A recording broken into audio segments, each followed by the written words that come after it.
Okay, we're going to continue on here, chapter 2. So last time, obviously, we got into quantum numbers and orbitals and this idea of moving away from Bohr's model of the sort of planetary idea of electrons moving nice, sort of well-defined orbits to this idea, more quantum mechanical sort of model of we're not sure exactly how electrons are moving. We're not sure exactly where they're located.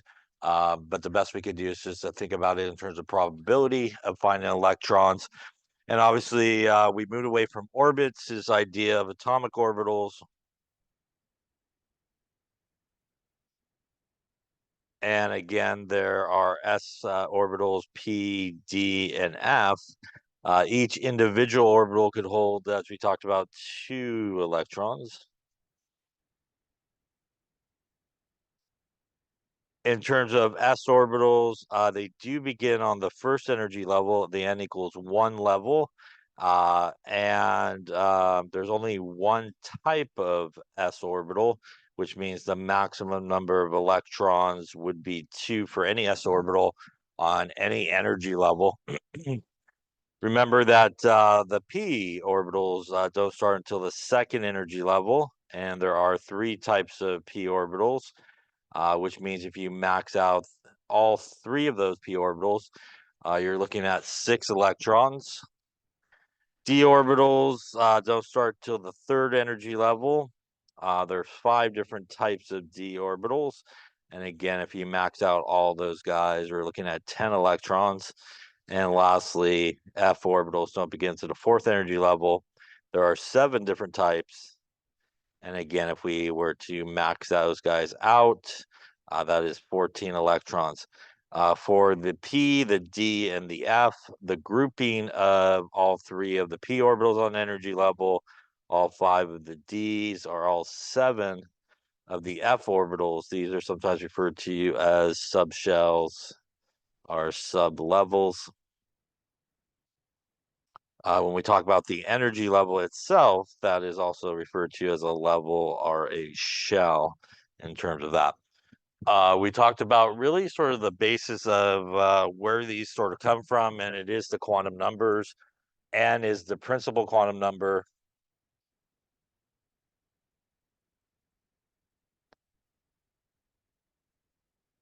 And it's basically the energy level.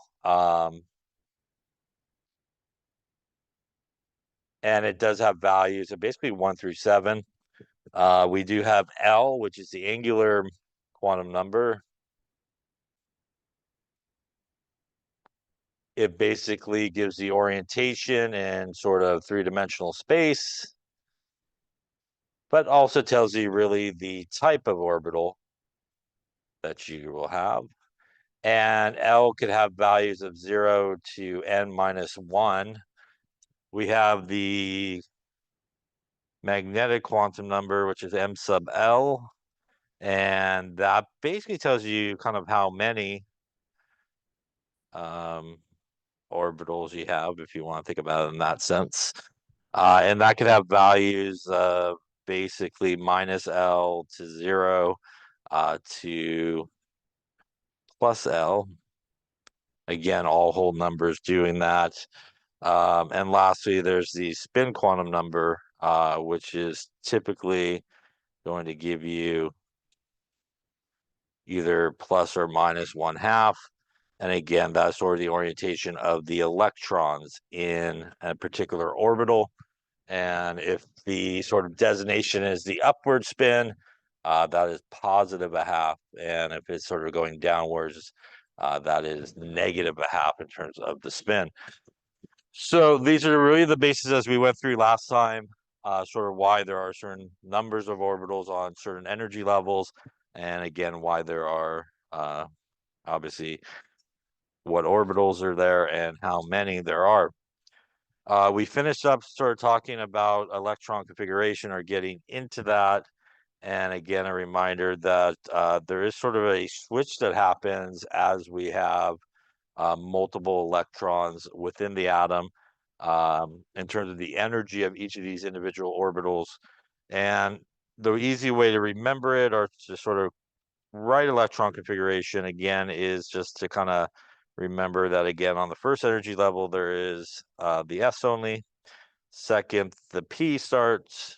Third is the D. And fourth is the F. And you basically, at this point, could just kind of put the numbers underneath there with all the letters. And this should give you sort of the correct order that you need. And again, the way this works is we always start up here. And we basically just kind of follow arrows. When we run out, we come back and kind of zigzag back through this. The major sort of difference, as we talked about last time, is because of that sort of shifting in energy that happens when we get multiple sort of electrons involved, is, for example, here, the 4s will come and get the electrons before the 3d, and then we'll go to the 4p. And again, you can kind of see that pattern happening here as well. The 5s will get the electrons before the 4d, and so forth. So if you know this, and essentially 2 electrons for s orbital, p subshell 6 electrons, d subshell 10 electrons, and f subshell, again, basically 14 electrons, you should be able to, again, write pretty much any type of electron configuration that you will need, which is sort of where we left off, and we'll kind of pick up with that, I think, here in just a second. Any questions on any of that there? All right.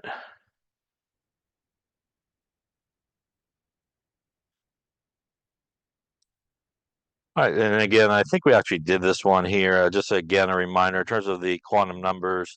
Obviously, if n is equal to 3, that means possible values for L would be 0, 1, and 2, as n minus 1 would be 2. Remember that each of these do represent sort of an orbital, so an s value of 0 is an s orbital, a 1 value there is a p orbital, and a d orbital here. So essentially, that is your possible L values, which would represent the 3s orbital, 3p subshell, and the 3d subshell in this particular case. I think we went through all those yesterday, I think. And obviously here for L, that has a value of 2. L again equals 2, which means m sub L again could go from minus L to 0 to plus L.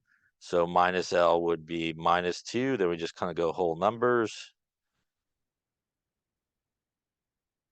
And these are going to be an L value of 2, which is a d orbital, and d orbitals. And this represents 1, 2, 3, 4, and 5, the 5 different d orbitals that we have on that particular energy level in that case.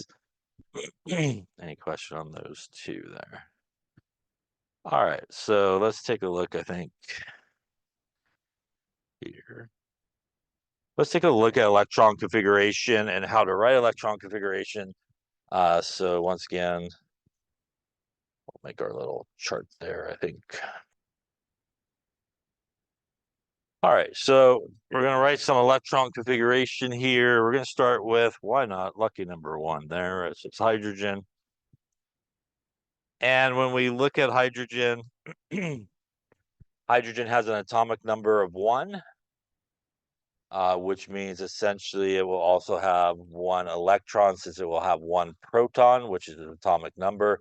So again, we always start up here at top, and its electron configuration would be 1s1, and that is how you say it.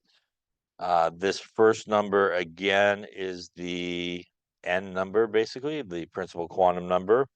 This is the orbital that the electron is in, and that is how many in the orbital are subshell. Let's guess. And that is the way it should be written, regular size number, lowercase letter, and superscript there for the second number that is there. We could also represent sort of electron configuration in what is sometimes referred to as orbital diagram. An orbital diagram is either a collection of boxes or lines to represent the individual orbitals, and we use arrows to represent the electrons that are present. So if we drew the orbital diagram here for hydrogen, I'm going to have a box here for 1s orbital. And when the very first electron goes into the box, it will go up in the upwards fashion in this particular case. We could also, when we look at this electron, we could assign quantum numbers for this particular electron. So let's see what that would be. So if we were to assign the 4 quantum numbers for this particular electron, n would equal 1 as it's on the first energy level. L in this case would equal 0. It is a s orbital. M sub L, because it's an s orbital, can only be 0 as well. And in case of this spin in this case, that is going to be plus 1/2, again, because it goes in the upwards direction. Any questions on that assignment? All right, so as we can also see from the picture here, we do have room for one more electron in that orbital. And that's going to happen with our friend helium here. Helium is number 2 there on the periodic table. Once again, when you're doing electron configuration, we always go back here and start at the same spot. And in this case here, that means it will be 1s2 is the electron configuration there for helium. If we are to draw our orbital diagram here, we do have, in a sense, a couple of options in terms of how we can put the next electron in that box. So one option, obviously, at this point is we could just go this way. Another option would be to go this way. So there is actually a rule that you're supposed to sort of follow here that helps us decide sort of which way we should go. And that is what is known as the Pauli exclusion rule. And basically what the Pauli exclusion rule says is no 2 electrons in the same orbital can have the same 4 quantum numbers. So basically, you cannot have 2 electrons that will basically have the same 4 quantum numbers in the same orbital. Now, clearly here, we did the quantum numbers for this guy above. N is equal to 1, L is equal to 0, M sub L is equal to 0, and M sub S is equal to plus 1/2. Obviously, this electron here is facing in the same direction, which means it will have N equals 1, L is equal to 0. I'll go this way. M sub L is equal to 0, and M sub S is equal to plus 1/2. That would then be a violation of the Pauli exclusion rule, as they both will end up with the same 4 quantum numbers. So when we look at the second option, our first electron has basically the same quantum numbers as we did. When we look at the second electron, it will have an N is equal to 1, an L is equal to 0, and M sub L is equal to 0. But this electron is going in the opposite direction, which means its spin quantum number is actually going to be minus 1/2, not plus 1/2. That difference in the spin of the second electron gives that second electron not the same 4 quantum numbers. It doesn't violate basically Pauli's exclusion rule. And basically what that means is when you put 2 electrons in an orbital, first one always goes up, second one here will go down. And once again, that's going to have that quantum numbers there, and that's going to allow it not to violate basically Pauli's exclusion rule. Any questions on that there? This arrangement where we have electrons basically heading in opposite directions within an orbital. This is what is referred to as being paired spin. Basically, will cancel each other out in a sense. Plus a half minus a half will basically kind of negate each other's spin. Any questions on that there? All right, so continuing on here, we'll go number 3 there, which is lithium.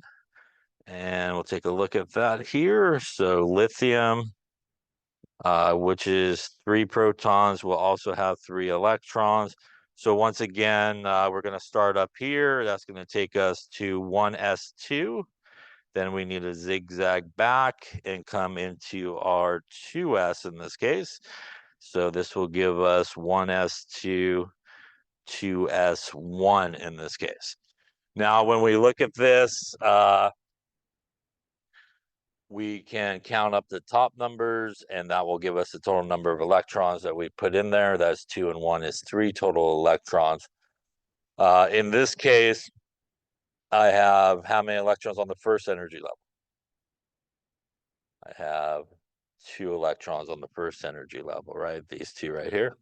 And I have 1 electron on the second energy level, as that is a 2s, which means it's all now the second energy level. We could draw our orbital diagram here for lithium. We will need obviously a couple of boxes. Normally, if you were to draw it based on energy, the 2s box should be above the 1s box as it's higher in energy. I'm just going to go side by side to save space. So, but normally, if you're going to draw it energy correct, the 2s would obviously be higher than the 1s. So our first electron is going to go in like so. Our second electron will go in like so. And now our third electron will go in the upwards direction. We can now do the quantum numbers for this guy. N should equal, in this case, 2. And with N equaling 2 in this case, we do have possible L values of 0 and 1. What is the proper L value for this one? Is it 0 or 1? What type of orbital is it? Anyone there? Anyone awake? It is a what orbital here? S, yes. And the one that represents S for L is the 0. So the correct one would be L is equal to 0. The incorrect answer would be 0 and 1 because a 1 represents a p orbital. Yeah. So if you're specifically talking about this specific electron here, it is obviously in the s orbital, so it is an L value of 0. M sub L value would be 0, and the ms value is going upwards would be positive half. So you can see that in terms of quantum numbers, you could actually assign them for each individual electron along the way. Or you could kind of just generally talk about quantum numbers in terms of the overall energy level and what's possible to be there. Any questions on that there? All right, continuing on here. Number 4 is beryllium. And again, going back and starting up here, and as we can see in our picture, we're going to go to our 1s. We're going to zigzag back. We have room still there in our 2s to put it. So that's going to give us 1s2, 2s2. At this point, we now have 2 electrons on the first energy level, and we have 2 electrons on the second energy level. That means if we do a little orbital diagram here, couple boxes still, 1 up, 1 down, 1 up, and obviously 1 down. Now, when we look at the last electron that we threw into this box, and we're going to do some quantum numbers for this guy, N is going to equal 2. It is still in an s orbital, which means the acceptable value there is 0 to represent the s orbital. M sub L would also be 0. And what allows it not to violate Pauli's exclusion rule is our spin, in this case, is going to be minus 1/2. Any questions on that one there? Yeah. Say again? M sub L is it's sort of the it really tells you the different numbers of orbitals for that particular subshell. So because it's an s orbital, there's only one type basically, and that m sub L equals 0 represents basically the one s, not like a one s, but the single s orbital that's on that energy level. For example, we took the 1 value for L, the m sub L would be -1, 0, and +1. These would represent the 3 different p orbitals that there are on that particular energy level. For example, the -1 would represent the px, the py, and the pz orbital for each of those things. Yeah. Other questions? And also, in a sense, kind of this orientation and space as well, but essentially you can think of it as like the number of orbitals that are present. Other questions? All right, so now we're gonna roll into number 5 here. Might as well keep going. So number 5 is boron. And again, starting back on top here, we're gonna go 1s. We now know our 2s is full, so now we got to come back through and hit our 2p in this case. So we're looking at 1s2, 2s2, and 2p1 in this particular case. Now, I have 2 electrons on the first energy level. How many electrons I got on the second? I actually have 3. That's on the second, and that's on the second. So there is basically 3 electrons on the second energy level, which is what the first number represents. And there are 2 electrons on the first energy level in this particular case. So if we draw our orbital diagram here, 1s, 2s. Now, because a p orbitals are subshell, right? And there are 3 of them, we would need 3 boxes. These would represent the px, py, and pz orbital basically in each of those cases. So putting in our electrons, we would go up and down. We would go up and down. Now, typically, the way the electrons fill when we have multiple orbitals here, and sort of orbital diagram is they kind of go left to right. So we do put our very first sort of p electron there on the left-hand side, or left to right, and that would be in the upwards direction as well. So now if we were to look at our sort of quantum numbers for this particular guy here, the n value is going to be 2 because it's on the second energy level in this particular case. As we did at the very top there, we have a choice for L, which is 0 and 1. In this particular case, what should the L value be? L value should be 1 because we're specifically talking about the electron in the p orbital, and that's what that L value represents. That means, as I did to the top right there, gives us 3 possible m sub L values, and they actually just kind of go exactly how those numbers are. This would be -1, 0, and +1 in terms of the m sub L. And that means that in this particular case, the m sub L would be -1, and the m sub S, which is our spin, would be +1/2. Questions on that one there? All right, so now we're going to go to carbon number 6 there.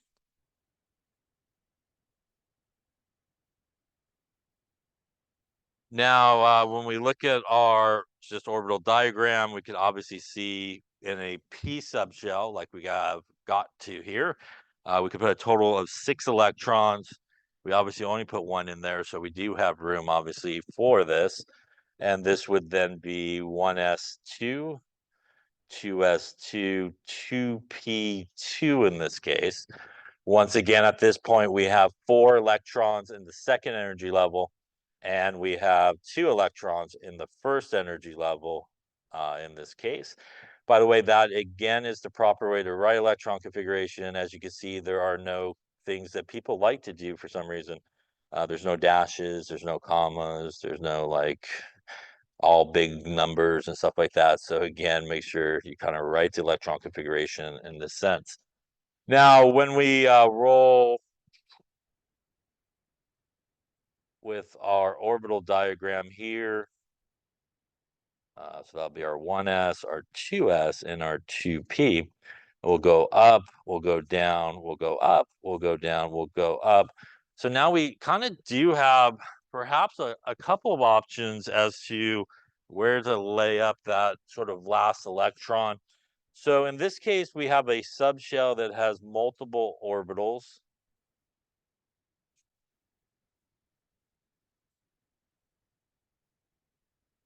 And one option obviously would be just to pair it up. The other option would be maybe just put it in the guy next door. So there is actually a rule that helps us determine which way we should do that. And that is what is sometimes referred to as Hund's rule. And it basically says the most stable arrangement is the one that maximizes parallel spin. So we already talked about this type of spin. That is what is referred to as paired spin. This here, though, is what is referred to as parallel spin. They're all heading in the same direction. So to not violate sort of Hund's rule, we do not do this when we have multiple orbitals within a subshell.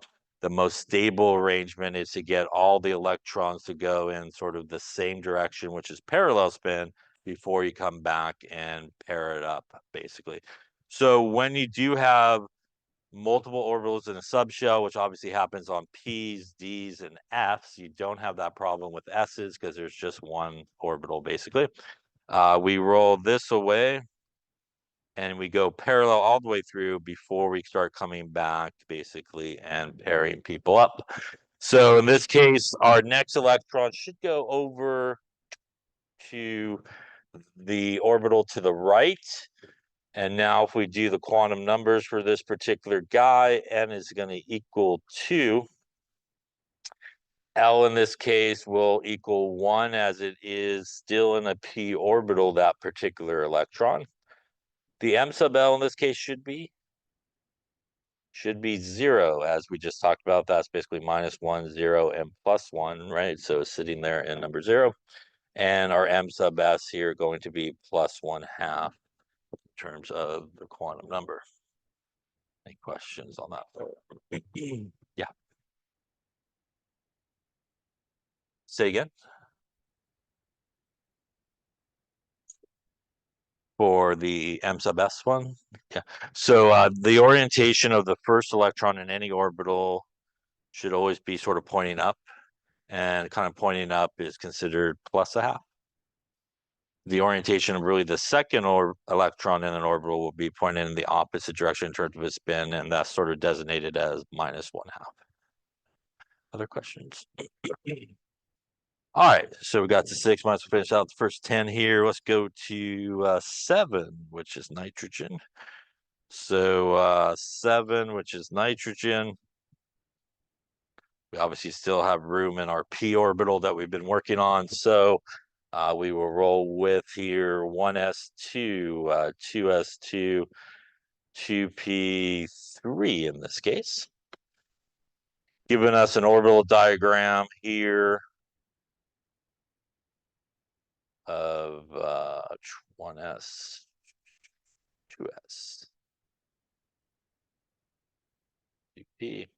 We're going to go up, down, up, down, up, and up at this point. We have now sort of maximized our parallel spin there in our p subshell. We also can see we still have 3 more electrons to go. At this point, we really have nowhere else to put it, but we do need to kind of come back to the beginning here and start pairing off this spin here. And if we look at this electron here, that's going to be an N is equal to 2, a L is equal to 1, and M sub L will equal -1. Again, because, I'm sorry, -1, 0, +1, +1. And it's sitting in that box there on the right, and our spin will still be +1/2 in this case. Coming to number 8, which is oxygen, will give us a 1s2, 2s2, and a 2p4. Looking at our orbital diagram here,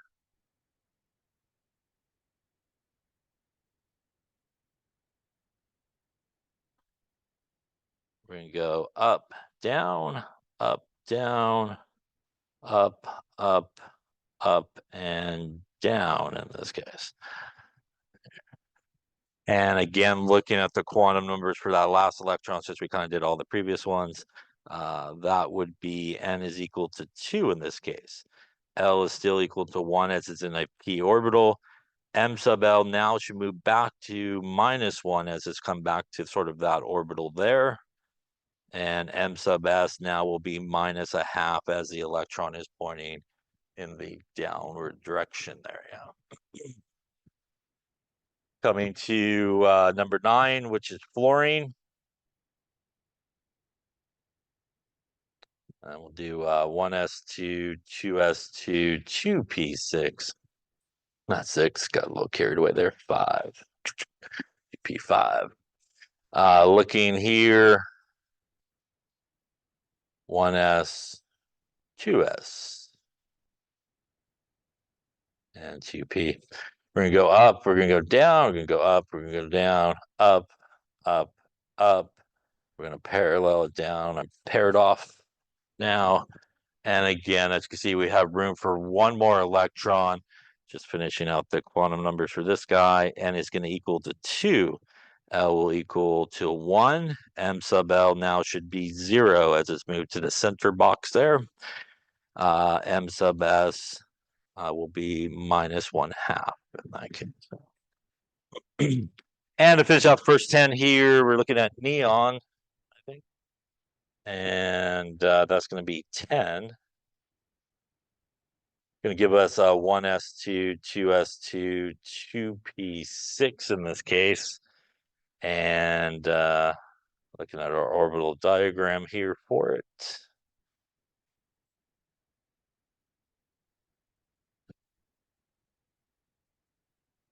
We're going to go up, down, up, down, up, up, and up, down, down, and down. And again, for our last electron we put in there, that's an N is equal to 2, and L is equal to 1. Now, in terms of M sub L, is back over here to the +1 box or orbital, which is basically our Z orbital. And our M sub S is going to be -1/2 in that case. Any questions on that? So you can see, hopefully, the relationship between quantum numbers and the electron configuration, and why, maybe you were taught go up, go down, don't put them all in the same direction. Any questions on those first 10 there? So clear, you need to be able to write, obviously, electron configuration, draw orbital diagram, assign quantum numbers for individual electrons overall in general as well. So let's take a look at, why don't you do the electron configuration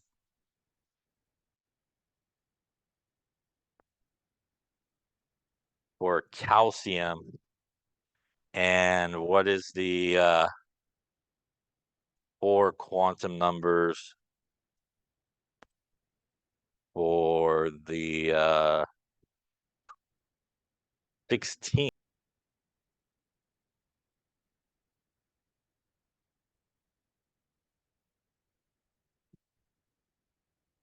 Okay, let's take a look. So calcium is 20, which means we should go 1s2, 2s2, 2p6.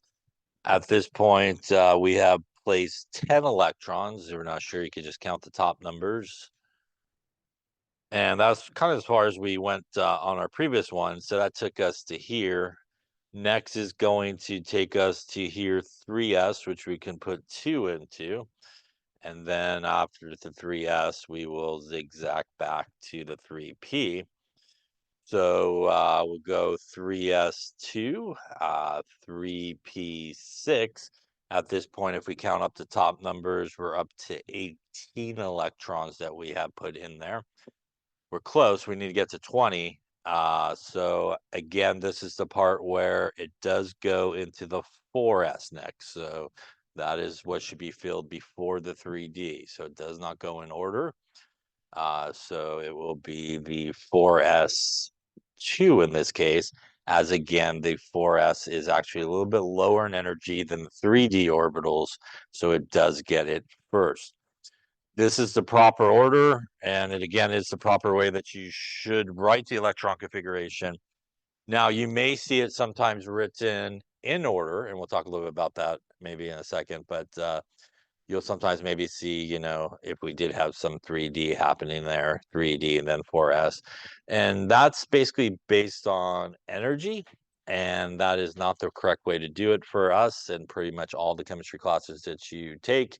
All the chemistry classes you pretty much take, you write the electron configuration, what is sometimes referred to as filling order, the way the electrons go into the atom rather than energy and stuff like that. So if you do see it in order, it technically is sort of correct in certain situations because of energy, but is not correct in terms of filling order, which is how you should write the electron configuration.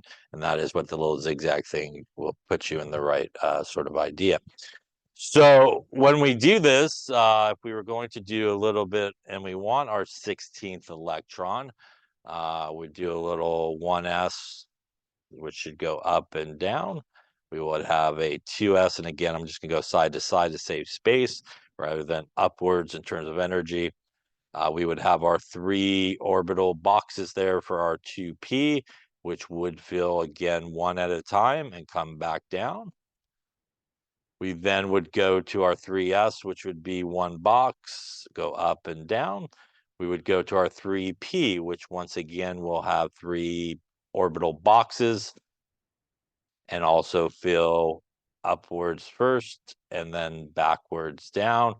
And now we would hit our 4s box, which would go up and down. And that technically would be the orbital diagram for this. Why this might be important are, if you're not sure, you want to maybe figure out where your 16th electron is in this case for the quantum numbers. Obviously, this is 10, that is 12, that is 18, which means my 16th electron should be hanging out there in the actual 3p orbital.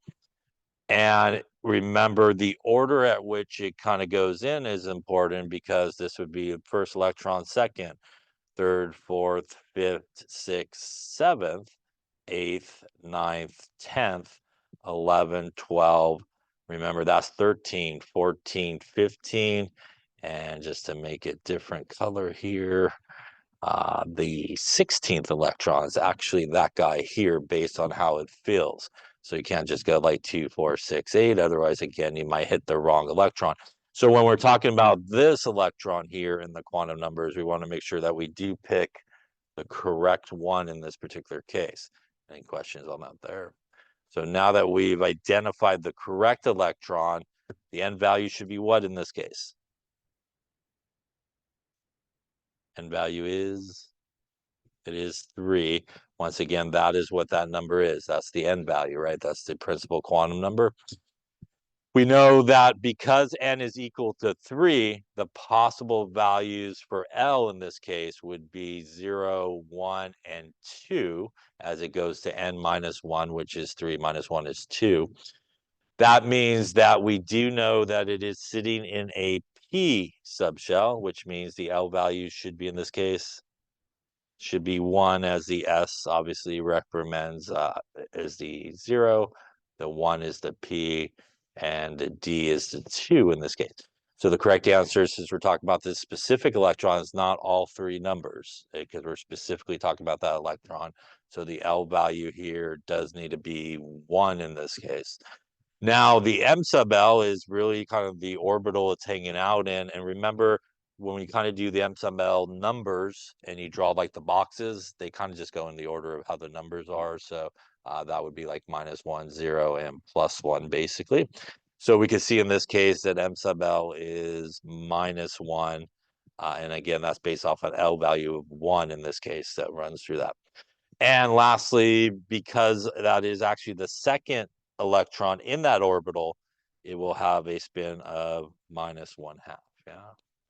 Any questions up on that particular one there?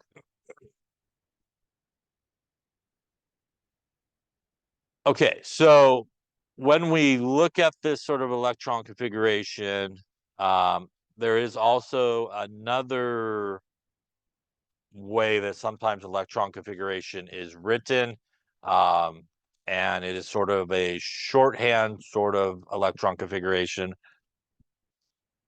rather than writing it all out. So for example, if we look at calcium here and we actually just look at calcium up through here, and we count up the electrons, that is 2, 4, 10, 12, and 18 electrons. We actually go to the periodic table and look at number 18. Number 18 is argon, and that is basically argon's electron configuration.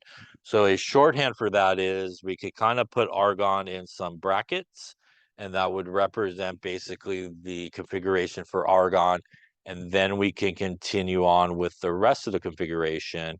And this is sort of a shorthand, if you will, for the electron configuration for calcium here, and it is argon 4s2. Now, when you look at the periodic table where argon is located, and as we'll talk about a little bit later on this chapter, that is group number 8, and those guys are what are referred to as the noble gases. And when you do this type of electron configuration, it should always be a noble gas that goes into that bracket. So it always has to be the noble gas on the periodic table that comes right before whatever configuration you were going to write. So for example, if we were going to do sodium, which is 11, it would be 1s2, 2s2, 2p6, 3s1. Taking this part of sodium's configuration, that is 10 electrons. And again, that puts us back into group 8, which is our noble gas, and that is neon's configuration, and it would be 3s1. So again, sort of a shorthand that you can use. Sometimes people will call that the noble gas sort of configuration, because it is a noble gas that kind of goes in there. But it does need to be somebody from group 8, which is noble gas, that goes in there. And again, that's one way that you kind of write a shorthand on that. Any questions on electron configuration for things that are neutral, for example? Okay. So while we are talking a little bit about these basic sort of electron configurations, let's also talk about what happens when something gains a charge. So when something gains a charge, as we talked about previously, those are ions. And we do have cations, which, as we talked about, have a positive charge. And that's because they have basically lost some electrons. We also have anions, which are negatively charged. And that's a result of them gaining electrons.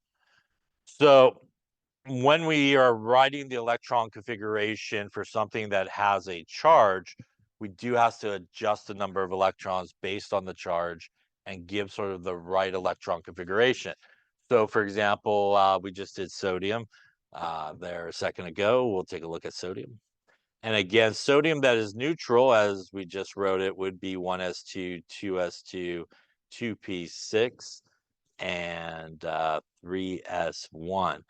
Sodium, when it does gain a charge, has a fixed charge of +1, which means the plus, as we talked about, has lost electrons, and the +1 means it has lost 1 electron from the neutral guy.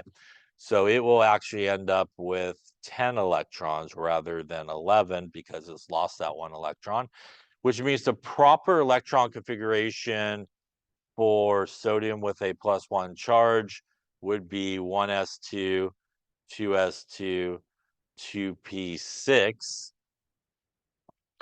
And when we look at that, that is 10 electrons, which is the same electron configuration as our friend neon in this case, right? And basically, this is the electron that it has lost. This is what is known as the valence electron. And valence electrons are the highest in energy electrons.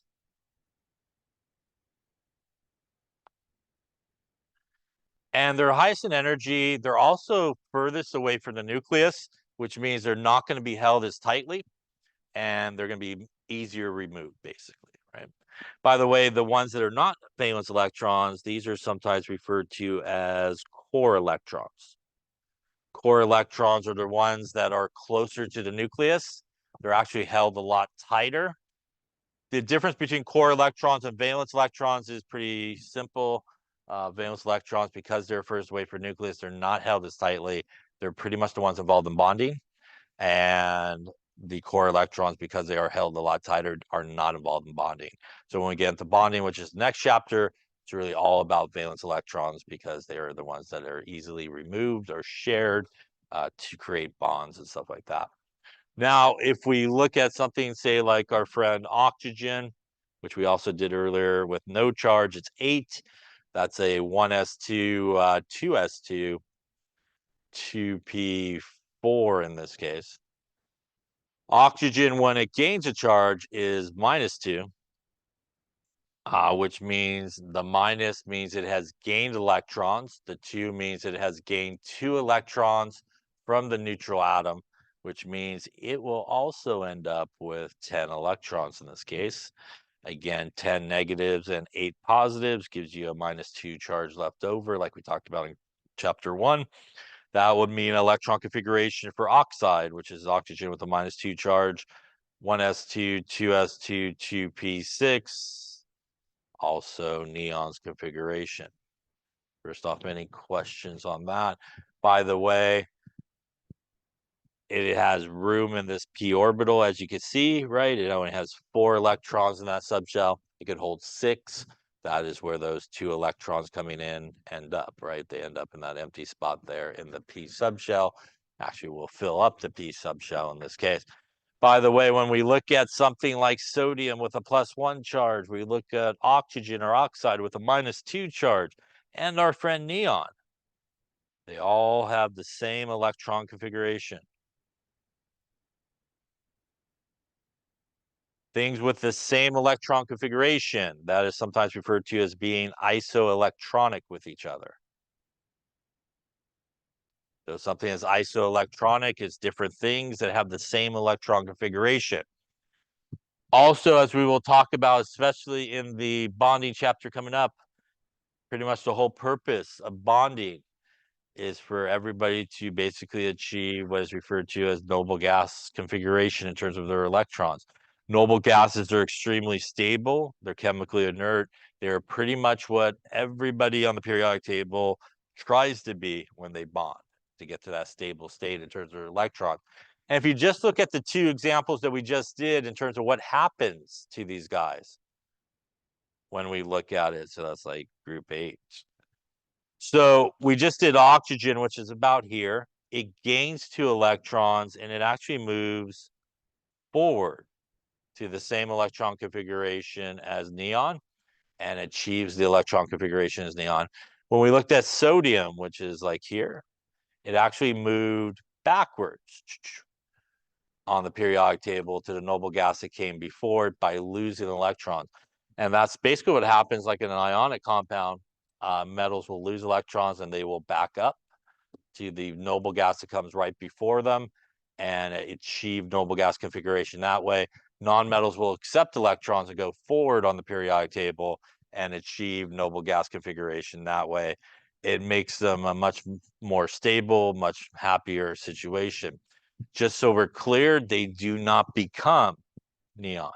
So sodium with a +1 charge, oxygen with a -2 charge, they're still sodium and oxygen. They are not neon.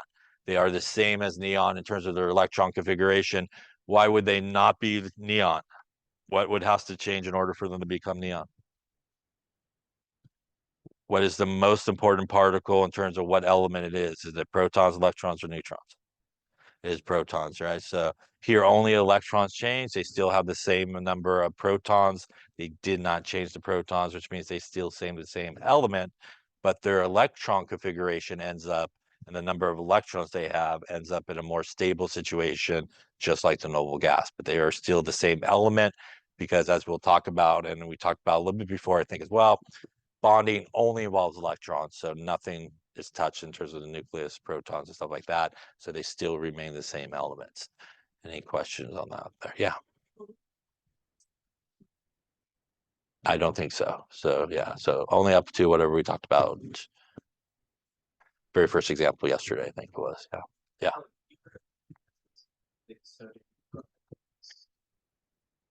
Mhm. It would technically be acceptable unless I said don't do it that way. But if the instructions didn't say it and just said write to electron configuration, that would be a okay. Yeah. Other question? Okay, so why don't you try one? Why don't you do the electron configuration for let's do phosphorus with a -3 charge. And let's do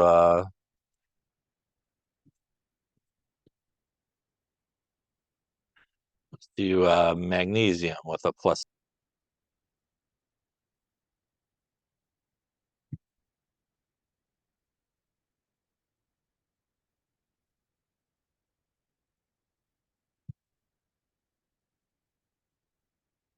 Okay, so let's take a look.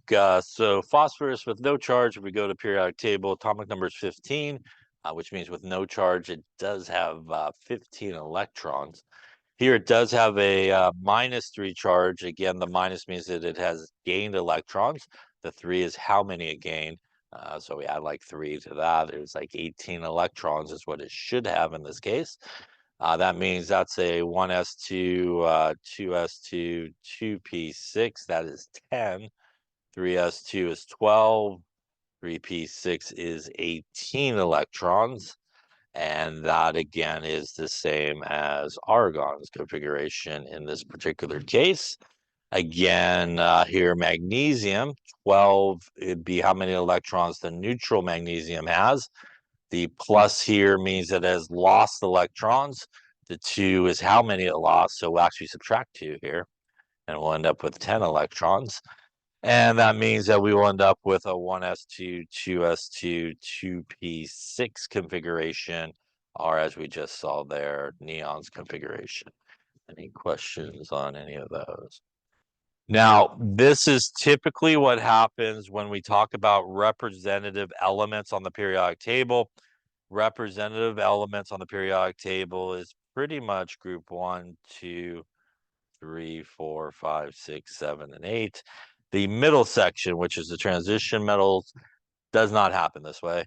But anybody in the representative area, which is sort of the left and right side, will essentially do this. They will essentially will either lose electrons and back up on the periodic table and end up at a noble gas, or they'll gain some electrons and go forward on the periodic table and end up at a noble gas. Guys in the middle are a little bit different. We're going to talk about those guys right now in terms of what happens when they gain and lose electrons. But anything sort of on the right or left-hand side in those kind of groups, that's essentially what will happen when they gain or lose electrons. Any questions on that there? Let's see here. All right, so we talked about these guys. We kind of jumped through this last time here, so just gonna kind of go through that here. Find a spot maybe here. So obviously we cover electron MS, the spin quantum number, and Pauli's exclusion rule as we were going through it. Again, it's really that spin number that allows us not to violate Pauli's exclusion rule, which again is why we have our paired spin that's going to happen there. Let's see here. All right, and we got the order of what happens. The idea again is as those electrons sort of multiple electrons, as we talked about with the orbitals, we get that different shifting in the energy of those orbitals. And that's what this is talking about, sort of the penetration that happens. You could see that basically the 2s goes closer to the nucleus than the 2p is just a little bit further away. Again, that is basically the order at which those electrons go in. And that's what we're looking at, the probable distance, but this is how far it sort of goes into the nucleus. And when we look at something like 3s, 3p, and 3d, and why we kind of goes 3s first, 3p, and then the 3d, in that sort of energy that is basically our 3s penetration to the nucleus, closer our p, and then our d in terms of the third energy level of how close they kind of get to the nucleus. And that's just based on the order that we were talking about there. All right, we'll get to the periodic table in a sec. Now, the off-ball principle is also an idea, and just to sort of cover sort of what that is, it's the idea that as protons are added basically one by one to the nucleus, electrons also do this, what is sometimes referred to as a build-up principle. And that's basically the idea of how we add electrons to an atom is, again, lowest energy level first, one by one, they kind of fill up until they are completely filled. And as we talked about and saw, you don't necessarily have to fill up an orbital completely. You don't have to fill up a subshell completely, but they will kind of place themselves in there and build up one by one, kind of like how protons get added to the nucleus. All right, we did that guy. We talked about Hund's rule, maximum stability, parallel spin, and we also did orbitals as well. So did a bunch of that. We did that guy as well. And we talked about valence electrons here a second ago. But again, the valence electrons are really important ones in terms of bonding, as they are the highest energy. Electrons are the one in the furthest energy level. You can write the electron configuration and figure out the number of valence electrons. So if we look at this here, that is one energy level, that's the second, and that's the second energy level. And this guy would have 8 valence electrons. The 6 and the 2 would be the electrons that are in the highest energy level. So you could write the electron configuration to figure out the number of valence electrons, but probably an easier way in most cases is the number of valence electrons will equal the group number on the periodic table. So when we talk about the periodic table and we talk about numbering, I'll abbreviate it here.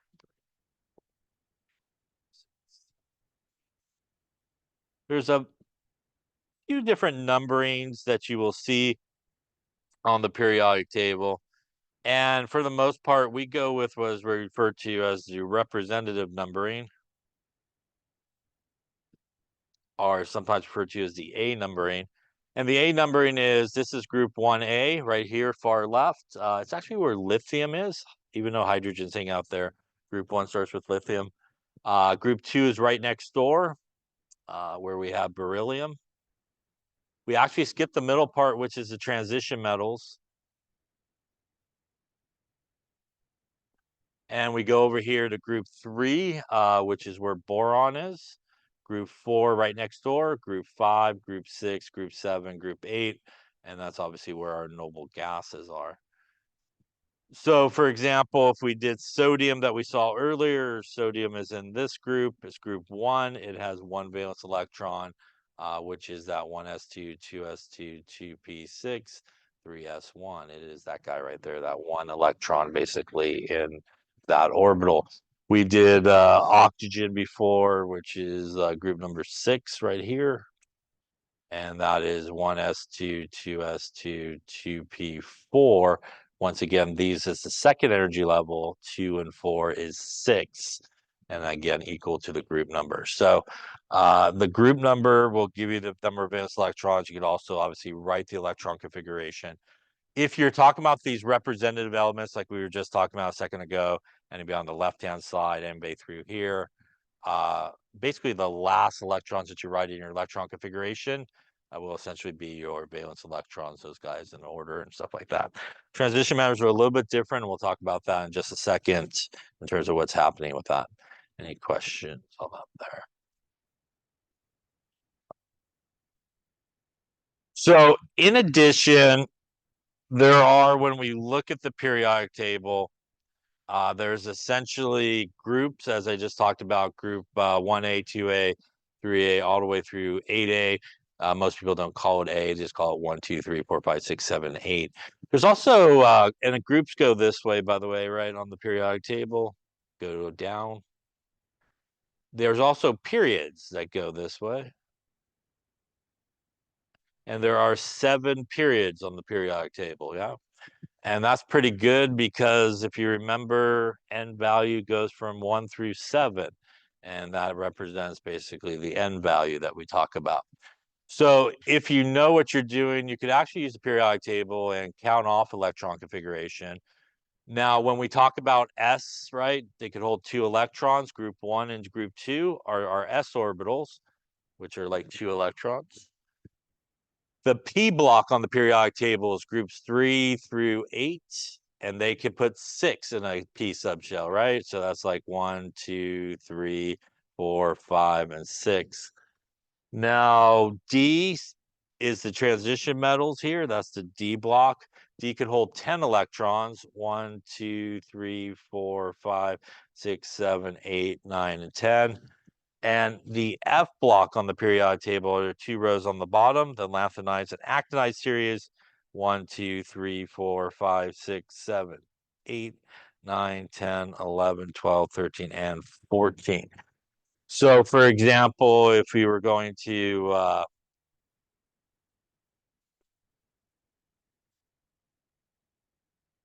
we're going to count off, say, our friend sodium that we did, which is right about there. And we wanted to count off the electron configuration. The way you would do this is you would start up here on top, and that's period 1. That is 1s1 right there.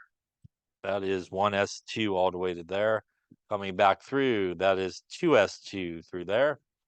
That then is 2p6 if you go all the way through there, and that is 3s1 right about there. Now, if you did something like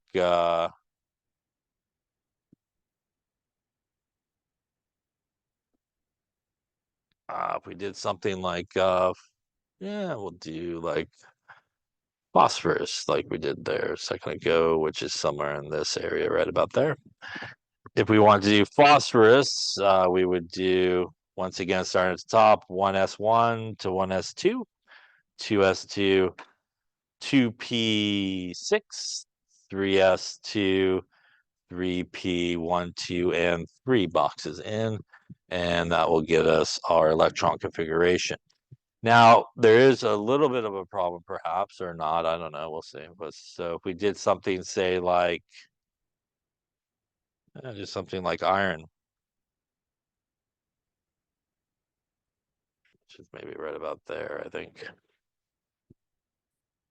So if we did iron in this case, it is going to be 1s2 to the end, 2s2, 2p6, 3s2, 3p6, 4s2, and now we get into D's, right?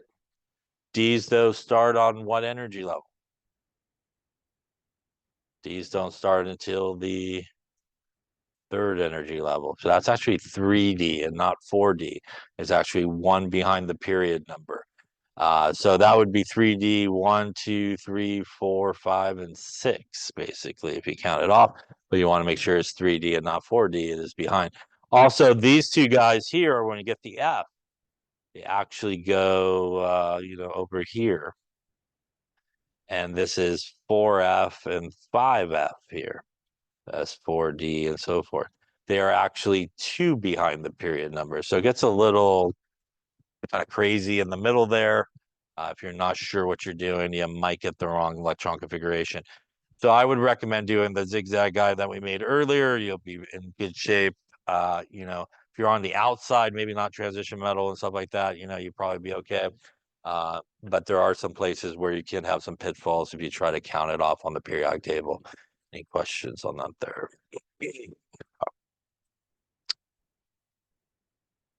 All right. So we've done a number of electrons configurations, so we'll just skip that question, I think. So let's talk a little bit about then the transition metals, which is that sort of area between group 2 and 3 on the periodic table. That's a little bit different. So that is where you get into your D subshell. Remember though that the 4s is lower in energy when it gets filled than the 3d. They are very close in energy, but the electrons will go into that 4s first and then into the 3d. They have incompletely filled D subshells or give rise to cations with incompletely filled D subshells. Electrons again will actually go into here and actually will then start filling up the D orbitals.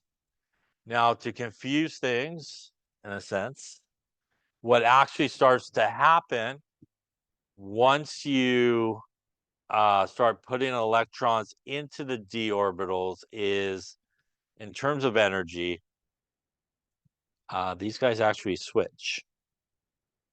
So what happens is once it gets filled with electrons, the 4s actually ends up being higher in energy than the 3d. But in terms of filling, you do put it into the 4s first and then the 3d. But what happens is it actually has a switch.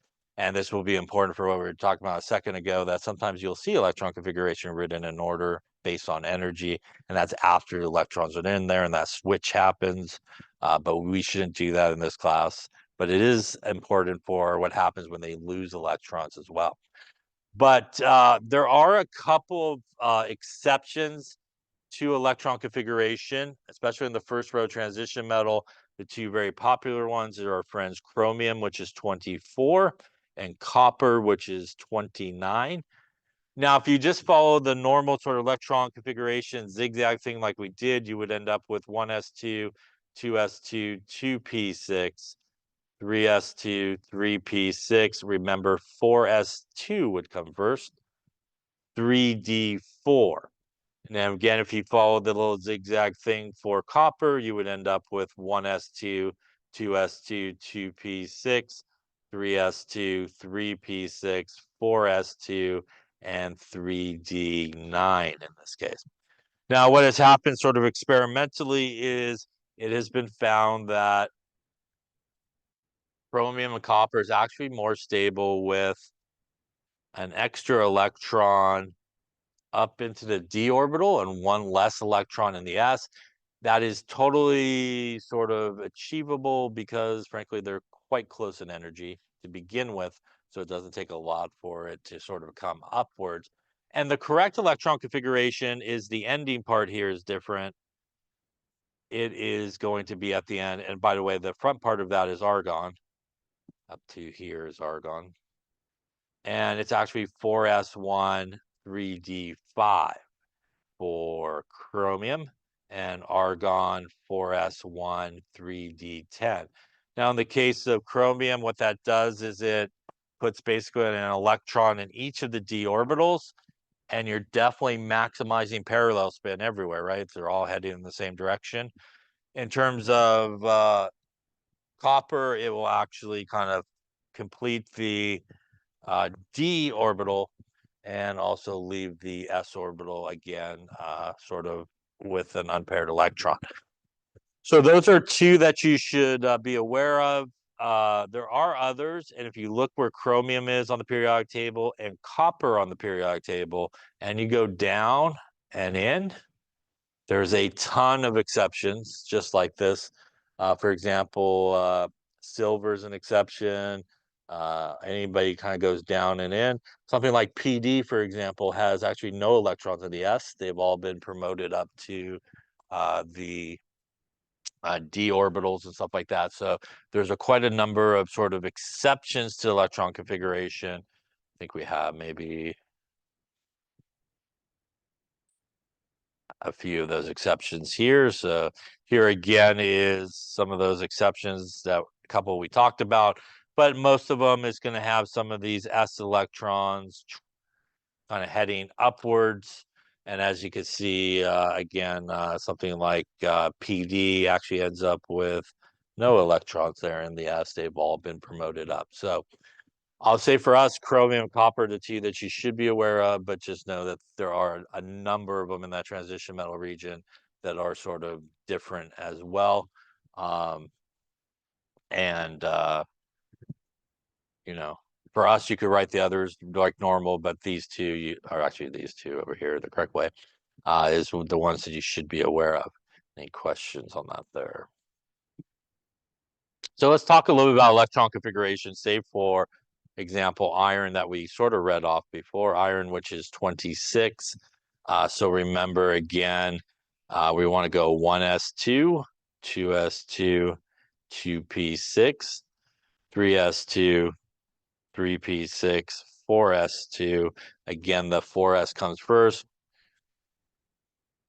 3d6. So the other sort of important thing, and why it's important, there's sort of that switch in energy that occurs with the orbitals, as we talked about again, the 4s in this case gets the electrons first, then we go into the 3d, where in the case of iron has 6, which means it looks something like this, and 6 in that case. And once we start doing that, there's going to be a switch in energy, and our 4s is going to be higher in energy, and that's going to leave us 1, 2, 3, 4, 5 for our 3d, going to be actually be lower in energy. So this is important, for example, when something like iron, which is a transition metal, actually loses electrons and becomes like a +2 charge. When iron becomes a +2 charge, it now will have 2 less electrons, and that's 24 electrons. So because there's this switch in energy, the higher energy electrons now are actually the 4s, and they will actually lose the 4s electrons first in this case. In this case, we do need to lose 2 of those electrons, so 2 of them will go away. And that will leave us an electron configuration of 1s2, 2s2, 2p6, 3s2, 3p6, and 3d6 in this case. It is argon 3d6. And that's what happens with transition metals. When they go to lose electrons, they will always lose the s electrons first. But if they need to actually lose more than 2 electrons, which is very common for transition metals, they then have the ability to go into the d electrons, right? Because those are the next sort of highest. So they'll definitely get rid of the s's first. Then, if necessary, they will dip into the d. So for example, if we go to iron with a +3 charge, that is going to take us down to 23 electrons. So they once again will lose those s electrons first. Then they need to lose the d electron in this case. And they will end up at 1s2, 2s2, 2p6, 3s2, 3p6, 3d5 are argon 3d5. Questions on that there? So transition metals are a little bit different. They actually always lose the s's first, and then they could go into the d's. And that is why when you look at, for example, a periodic table like the one we have up there, I think, it was another set of numbering, for example. And when you look at that other set of numbering, sort of just straight across 1, 2, 3, 4, 5, 6, 7, 8, 9, 10, 11, 12, I think more periodic table apparently, 13, 14, 15, 16, 17, and 18 type numbering. Right. Sometimes also referred to as like the B numbering as well. And when we talk about transition metals, which is essentially through this part here, which is like 3 through 12, basically. When we look at these guys here, the valence electrons still equal the group number. So if we look at iron, which is like right here at 26, it is group number 6. And when we look at iron's electron configuration of argon, 4s2, 3d, where are we at there? I'm sorry, that's 8. That's bad. I'm way off. There we go. 8 over here. No, it is repeat. 3d6 in this case, that is the 8 electrons there, and it equals basically that 8 number. So the number of valence electrons, when you're looking at the transition metals, they actually equal the group number they have available to the S and also the D. What we also see, though, is they will not end up at noble gas configuration because that's a long way to go. You would have to lose, some of them would have to lose like 12 electrons to get back all the way over, or more to get to noble gas configuration. So they don't lose it, but it also equals the group number. So why don't you try one here just to finish up? Let's do nickel with a +4 charge. What is the electron configuration? Nickel with no charge is 28. Okay, so let's take a look. So we'll start with nickel with no charge at 28, 1s2, 2s2, 2p6, 3s2, 3p6, 4s2, 3d8 in this case. Now, when it has a +4 charge, that means instead of 28 electrons, the plus means it's lost, and 4 is how many? It will end up with 24 electrons. So what's going to happen in this case is, once again, we're always going to get rid of the S's first for our transition metals. That's only 2 electrons. It will then need to come into here and take out 2 from there as well. And that will leave us an electron configuration for nickel here with a +4 charge. 1s2, 2s2, 2p6, 3s2, 3p6, 3d6, or again, that is argon, 3d6 in this case. So again, transition metals always will take out the S's first, regardless if it's the first row, second row, third row, they will basically take out the S's first and then go into the D if necessary to remove the rest of the electrons. Any questions on that or electron configuration in general? Yeah.